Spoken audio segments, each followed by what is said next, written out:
Welcome into all the Gemini rising signs of the zodiac to your astrology video for the month of July 2025. I'm Cosmic Girl, trust you're doing well. And thanks for being here. If you are a return viewer of the channel, I'd like to say thank you for your ongoing support. It does mean a lot to me that I'm not sitting here alone talking about my favorite subject of astrology and no one's listening. So thank you, and thank you for sharing your passion of astrology with me. And if you are new to this channel, a warm welcome to you. Okay. So what's going on for Gemini rising signs in the month of July? Well, your chart ruler, which is Mercury, is still transiting in your natal third house, which is Leo.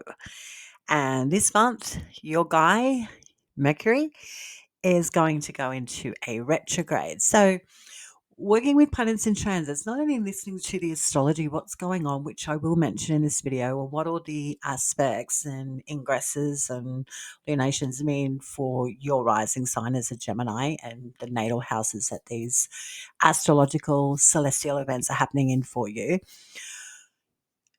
Your priority, if you will, astrologically, is to keep your ears peeled when you hear the word Mercury, because here's your chart ruler.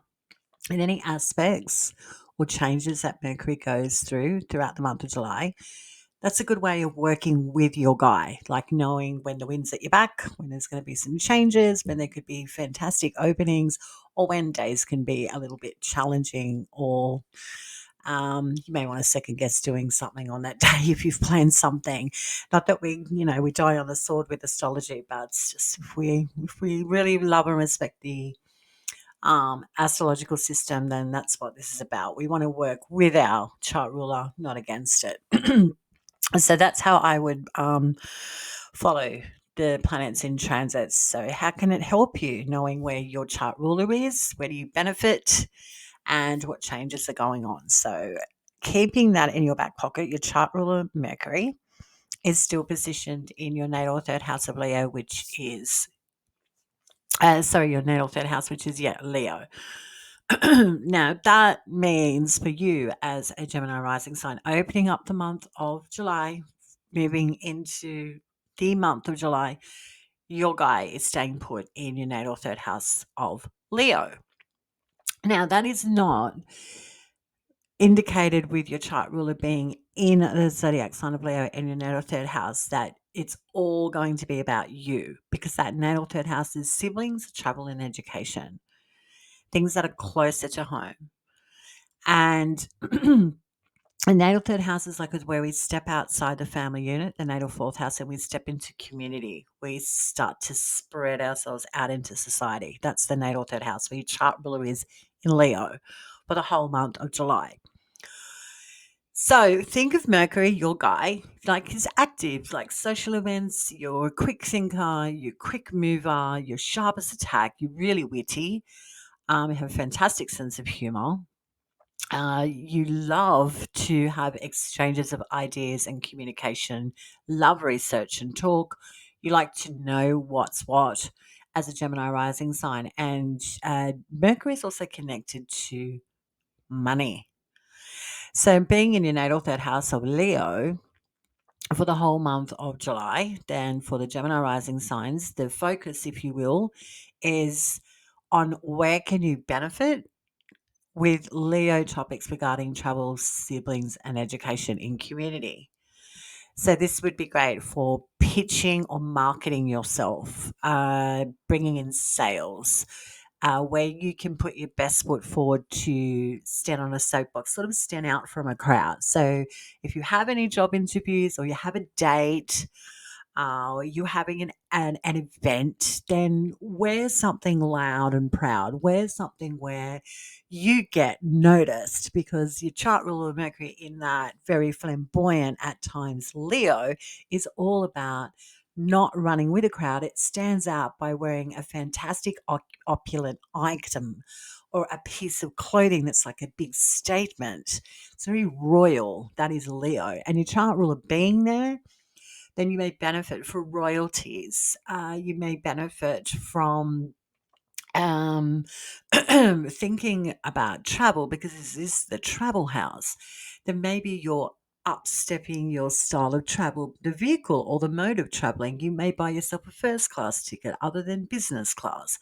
You may want to invest in a vehicle or technology that is more upscale with this transit. So your eye, if you will, is on luxury. Leo and royalty and standing out from the crowd, being very boastful, being interested in immersing yourself with people, places, and faces that are a little extra, a little, a little egoic, if you will. Nothing wrong with that. I love Leo, but that might be where you're drawn to, or spending a lot more time around people that are extremely over the top and indulgent with this transit. So, yay, I think that's quite fun with your chart ruler Mercury being in Leo in your natal third house. When it's connected to siblings, which it is that natal third house, your siblings may be a little extra. They're like extra indulgent. They may spoil you, or you may see a more lucrative side of them, or they may benefit in some way, shape, or form regarding finances or opulent, tangible things with this transit. So your chart ruler Mercury is there all month in the third house, your natal third house for July, and this month goes into a retrograde. I think it's around the 18th. So retrograde periods, I mean, this is not your first rodeo as a Mercury ruled zodiac sign, because Mercury can go into retrograde up to like 4 times a year, but generally it's 3 times a year.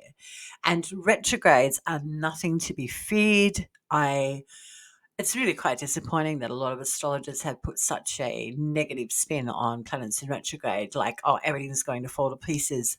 No, that's that is not true. Um, from my astrological perspective, no, that is not what a retrograde planet indicates, that everything absolutely falls to pieces.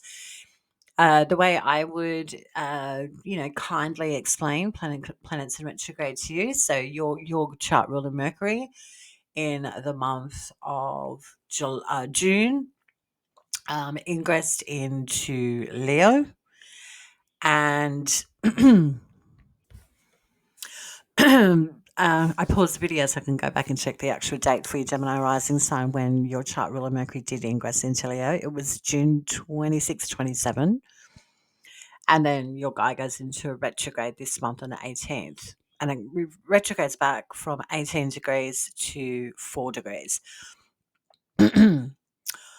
So from around June 31st of July, right, maybe something really started to happen for you in as much as that third house of travel, siblings, and education. As there's been a lot of movement, a lot of action, a lot of fun, a lot of flamboyancy, overindulgence, a lot of opulence, fun, fun, fun, fun in that natal third house.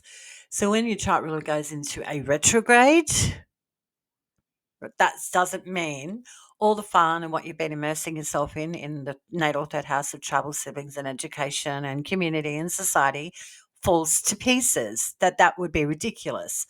That and it is when we're talking about planets in retrograde. That's not what happens. All this simply means is from the 18th of July until I think it is by memory 11th of August, maybe. I think it's about the 11th of August next month next month. Then your chart ruler Mercury goes direct. But it's still in Leo, and then you've got to keep going. So what this simply means now, this is a really understand that I'm talking a lot, but we're talking about your chart ruler. That's what you're here for, right? You want to know what's going on for Gemini rising sign. This is what's going on for you. Anything that happened has occurred for you from June 30, say June 29, June 30, maybe 1st of July. Anything that's occurred or started in that natal third house is going to be where you see the results when your chart ruler goes into a retrograde. So if you've started something new in that natal third house, then when your chart ruler goes into a retrograde, it doesn't mean that everything you started stops. It simply means you get to go see, you get to see how has that worked for you? How's that worked out for you? And when you see a result of where you've put your effort and energy into something regarding education, travel, siblings, community at large in that natal third house, then how has that been fruitful? How has it been challenging? How has it given you a different perspective about Leo topics in the natal third house of shows and opulence and leadership and royalty? It's giving you the goods and how you can work with it, or if you'd like it or not, or you want to change something up, or you need to temper something down, because Leo can be a little bit over the top. So this might just be like you're burning the candle at both ends sort of transit for you.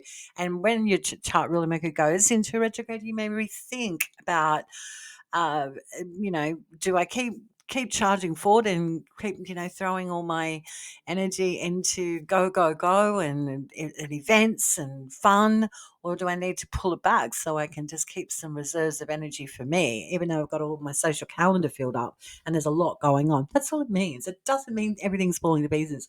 You get to see the results of where you've been injecting your energy. So I just astrologically, I'd like to guide people in the correct way. When Mercury goes into a retrograde, which is your chart ruler as a Gemini rising sign, that does not mean your life falls to pieces every like 3 to 4 times a year. That's ridiculous. So just know that. Just I'm here to calm your nervous system and especially your astrological imprints that you may have heard from outside of this channel. That Mercury retrogrades does not mean your car's going to stop working and technology is gone or you lose your voice. Maybe sometimes that does happen, but generally, could you think of anything worse? Because you're a Gemini rising and Mercury's your chart ruler, that every four times, up to 4 times a year, you're going to absolutely freak out and think my life is crap? No, it doesn't work like that. Astrology doesn't work like that. Okay, so keeping that in your back pocket, right? You can literally turn a video off here. And I don't want you to, but you could, because that's what your chart ruler is up to. It's transiting in Leo in your natal third house, but it's just fun. It's on. And it's an overindulgent transit. There's spending a lot of money, going out and enjoying life, trying to step up your marketing skills. And you want to buy an expensive vehicle. You may want to purchase some things. You may be the one on the receivership of something opulent with this transit as well. Yay, go you. But it's a pretty uplifting, lively transit. I mean, your chart ruler Mercury is in a fire zodiac sign, and fire zodiac signs just love the heat, really enjoy action, like taking action and moving, can be, speaking from the heart, acting from the heart. And that may be going on in places that are closer to home in your natal third house. Okay. So, keeping that in your back pocket, let's get into the planets in transits for the month of July. So, the focus is on the natal third house for the whole month. That's it. Mars is still transiting in your natal fourth house, being Virgo. Yeah, this is let's get our ship running smoothly. Transit Mars, the planet of the general, the soldier in the natal fourth house of home and families. This is like getting down to brass tacks on getting the home life just right. Clearing the decks, purifying the home, great for garage sales, great for upgrading. Um, any tools in the home, great for decluttering, cleaning. Mars in the fourth house is just let's take some action. So you might be ready to change things up with the family home with this transit, or it could just feel like it's there's a lot of work going on in a home with Mars in the natal fourth house of Virgo. So that's what's going on within the home life. So yeah, lots of action and trying to get the abode just so with Mars and Virgo in your natal fourth house for the month of July. Jupiter's still transiting in Cancer, your natal second house. Jupiter will be here until the 30th of June next year. So this is a really long transit playing out for you. Gemini rising sign. But it's a good one because Jupiter's exalted in Cancer. And this transit for Jupiter, which is the bringer of life, Jupiter literally brings life to the natal second house of assets, possessions, finances, resources, and skill set.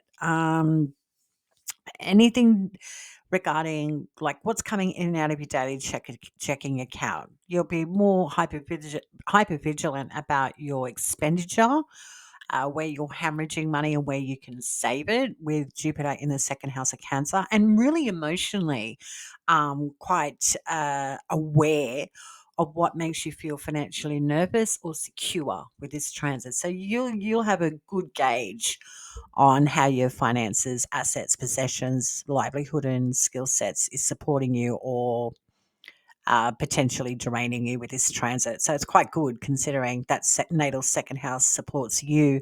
So you, for better words, will be on the money on what's working and what's not with guarding tangibles that support you or harm you with this transit. On the 4th, Venus conjuncts Uranus. Venus then ingresses into Gemini and Neptune begins its retrograde at 2 degrees in Aries. So we'll talk about these three astrological happenings on the 4th of July individually. But first of all, to all my US listeners, happy 4th of July. I hope you have a wonderful day of celebration. Okay. Venus conjunct Uranus, yeah, not too concerned about this for you as a Gemini rising. It's happening in your 12th house. This may simply be you might just make a sudden move to close down the doors on the 4th of July, not participate. You could yeah, be harnessing some pretty raw emotions on the 4th of July that will be hard to express. So 4th of July would be a really good day to lay low with Venus conjunct Uranus in your 12th house. Then Venus ingresses into your natal first house. Now, this is good. So Venus will be here until the 30th of July. So all month you'll have Venus in your natal first house. Very beneficial transit because that first house is your identity, your body, your health, who you are, your sense of self. And when Venus gets in there, when Venus is about relationships and the great attractor, she likes unifying, she likes beauty and art. And you put her in your natal first house of Gemini, which is uh, a multifaceted zodiac sign, which you would know. You're a Gemini rising. You've got your fingers and brains in many different pies and moving parts all the time. And you do very well with lots of stimulation. But when Venus gets into here from the 4th of July to the 30th of July, then Venus is bringing you lots of stimulation. So, working with transits, Gemini rising sign, take your vitamins, drink your green tea, be as aware of yourself as you can physically in regards to make sure you get plenty of good nourishing food so you're not hangry. Keep yourself nice and grounded because Venus in the first house of Gemini, this is a lot of activity. This is, I want this. I want to do that. I'm interested in this. I I want to play. I want to chill out. I want to learn. I want to travel. So this is a really, really active transit for you from the 4th of July to the 30th of July. So heads up, just expect a lot of energy to be present and you will want. So you'll be a little bit extra in regards to spreading yourself too thin regarding your heart's desire with this transit. Okay. Yes, and then Neptune goes into a retrograde in your natal 11th house at 2 degrees. Not too concerned about this. This really isn't newsworthy. Neptune's only been in your natal 11th house, excuse me, since the 30th of March. Yeah, just know that your 11th house is the house of benefactors, friends, groups, societies, your dreams, and your goals. That 11th house is very social, and Neptune has only been in there since the 30th of March. So I would maybe consider any new friends or new associates that you've connected to. you might be more prone to getting involved with them. Like you might be any newbies that have come across your table in your social settings, you might be spending more time with them now. Really getting to know one another with this transit with Neptune now retrograding in your 11th house at 2 degrees in Aries from the 4th of July moving forward. Okay, so working with planets in transits, the 7th of July is a day to take note of. Venus, your chart ruler, Venus in Gemini is sextiling Saturn and retrograde Neptune and is also trining retrograde Pluto.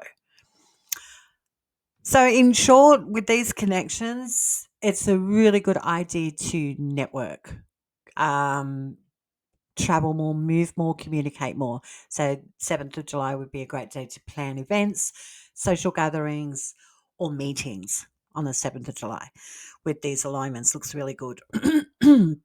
Now, this is newsworthy. We've got Uranus ingressing into Gemini, your natal first house. So, yeah, this is big. So I'm not going to labor too much on this transit because Uranus is going to be retrograding back into your natal 12th house of Taurus, and it won't be until 2026 that Uranus will be planted here in your natal first house.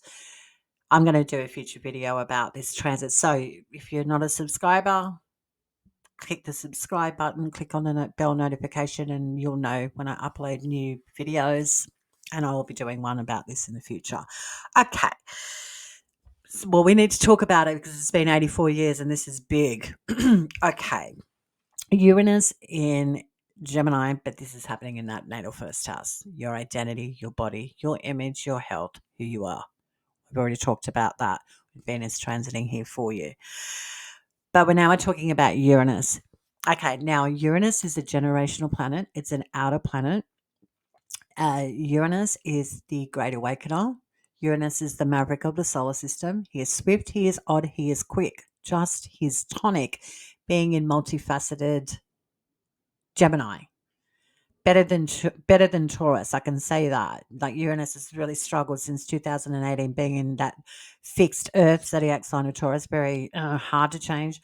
But Uranus and Gemini, like I think this is a nice matchup with this zodiac sign of Gemini, and a nice matchup from Uranus because both zodiac signs, which is your rising sign Gemini, are easily adaptable and like change and variety. So I think this is a better matchup for Uranus transiting in Gemini. But let's talk about what this means for you going into your natal first house. When you think of your identity, okay, so you think of who you are, and you know your health, you know your body, you know you better than anybody. You're the expert in you, no one else is. But when Uranus steps into your natal first house from the 7th of July, this isn't going to be a sharp, quick turnaround of a transformation that you'll be going through. It's going to take about 6 to 7 years for this to happen for you.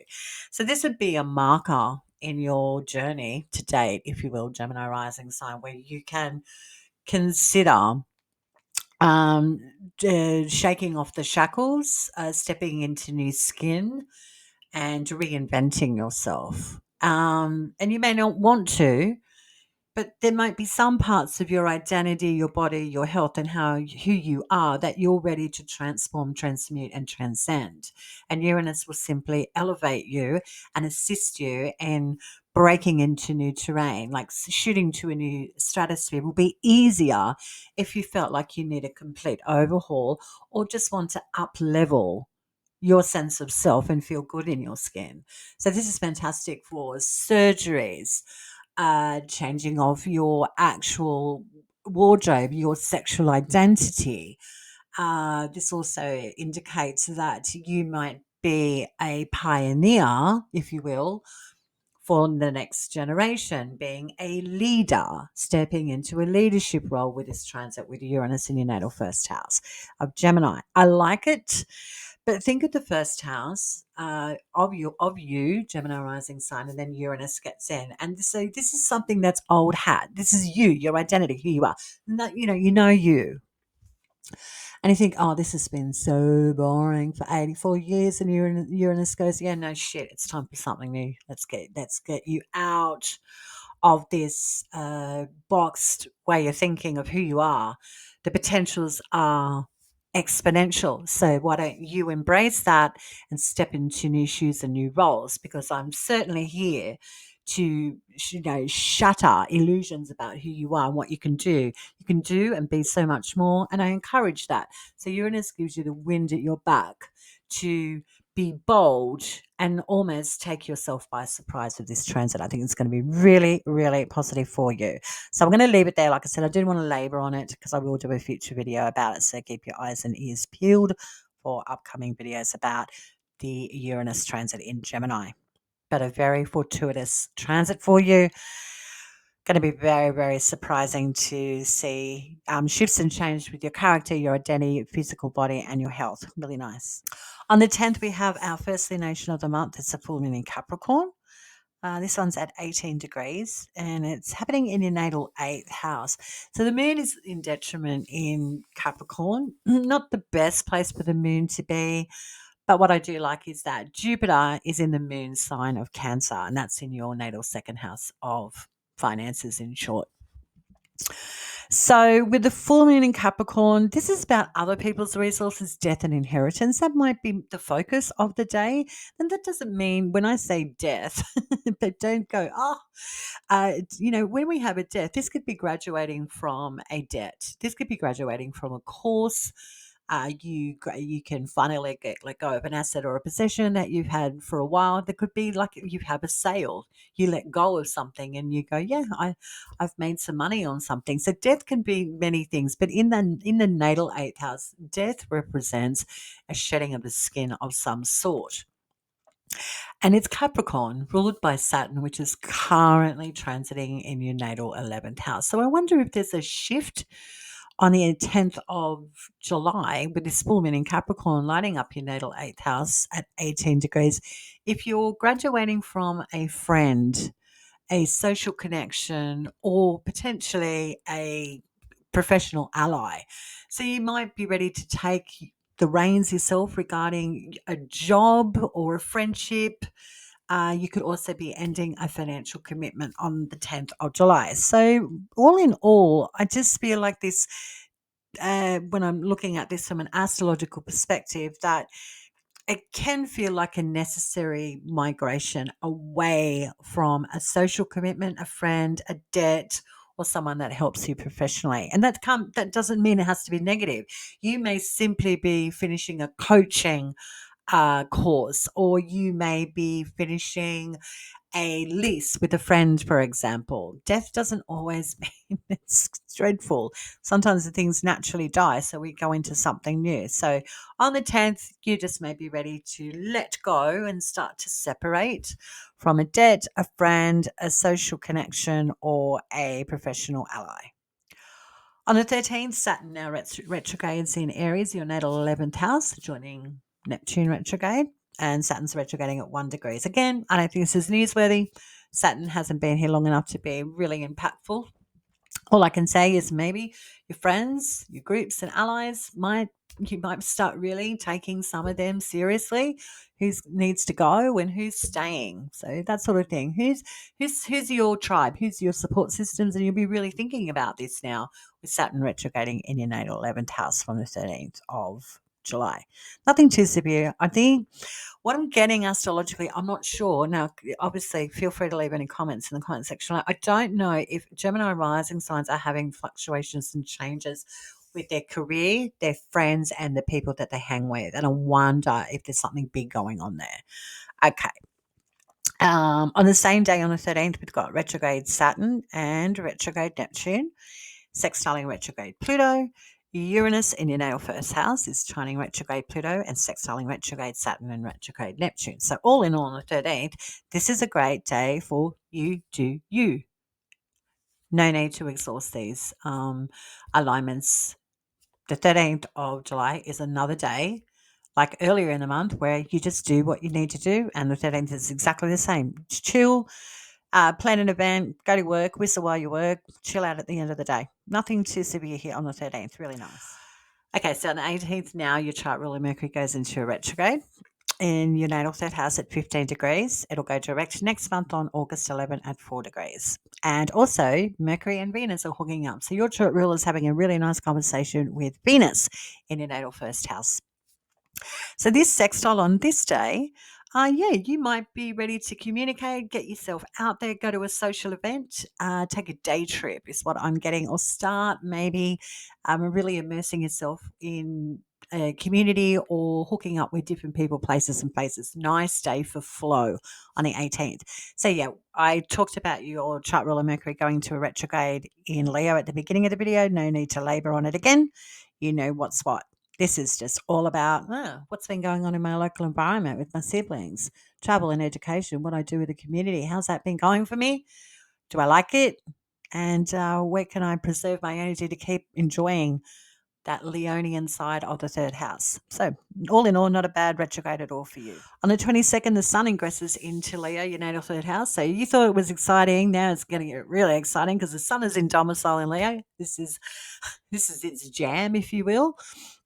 And the sun will be in your natal third house until the 22nd of August. So for 4 weeks, when the sun is in your natal third house, your chart ruler is in the natal third house. What does this mean? Keep taking those vitamins. Make sure you eat well.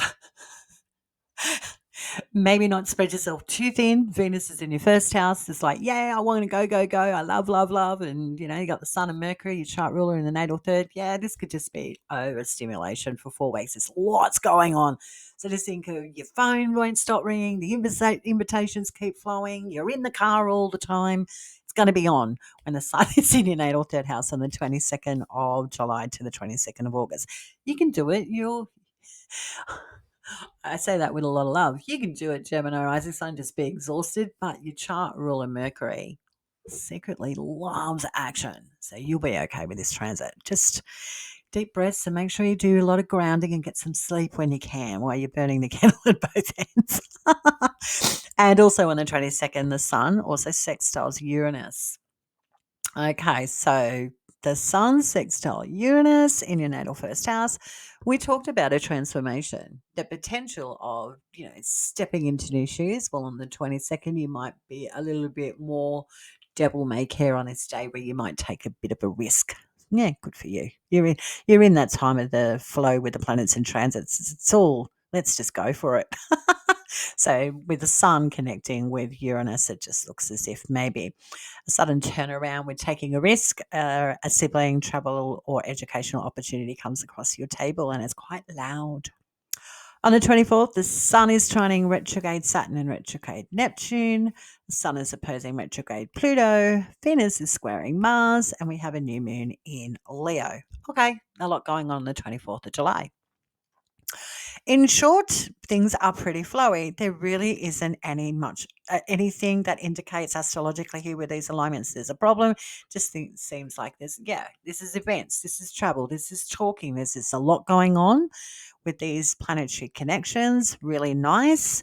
And when Venus in your natal first house is squaring Mars, this could just be a difference of opinion regarding what you want versus what someone else wants. And it could be to do with something in the family unit, or you are having a bad night's sleep. That's what I'm getting on the 24th. So again, you need to be aware of slowing down when you need to slow down in the month of July.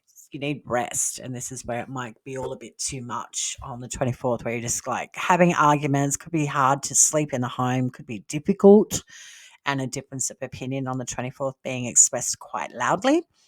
And then with that new moon in your natal third house at 2 degrees, you could just be doing something simple like a new connection with a sibling, travel, or educational opportunity. Or you might be stepping into a new social setting on the 24th of July. So big day. On the 30th, Venus then leaves your natal first house and ingresses into your natal second house of Cancer until the 25th of August. Now, working with planets and transits, we've got Venus and Jupiter, the two benefics, transiting in your natal second house. So working with this transit, working with astrology, this would be the time to look at your finances with a fine-tooth comb. Where are you benefiting financially? Where are you hemorrhaging money? What skills do you have that you can benefit from by bringing in tangible resources? It is also a fabulous transit for loans, debt recovery, anything to do with assets and possessions bodes well regarding you can sell your car for a higher price than you might get it. You can also bring in a tangible asset with this transit. That means you actually sell the car and you can buy a brand new one.